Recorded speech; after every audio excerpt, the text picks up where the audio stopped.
दया के चौकिया पर बैठले शिव गुरु। दया के चौकिया पर बैठले शिव गुरु।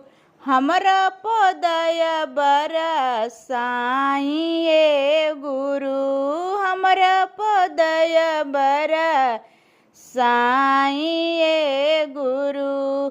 पति पमाया करी हमारा पदया करी। पति पमाया करी हमारा पदया करी।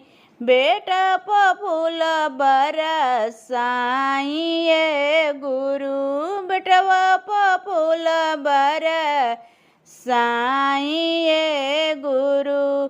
दया के चौकिया पर बैठले शिव गुरु। दया के चौकिया पर बैठले शिव गुरु। हमरा पदया बरसाइए गुरु। हमरा पदया बरसाइए गुरु। बेटवा पमाया करी पतोहिया के दया करी। बेटवा पमाया करी पतोहिया पदया करी।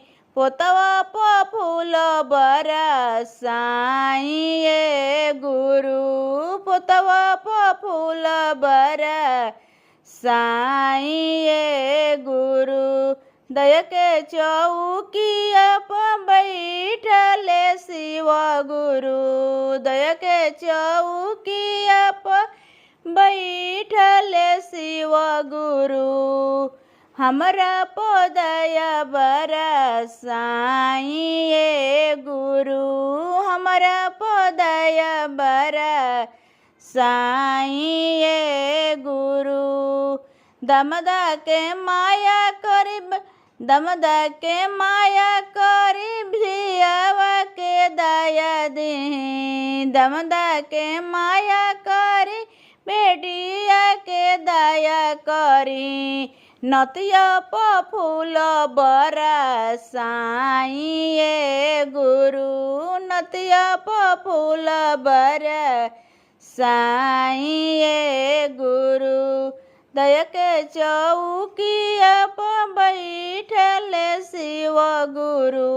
दया के चौकिया पर बैठले शिव गुरु। हमरा पदया बरसाइए गुरु। हमरा पदया बरसाइए।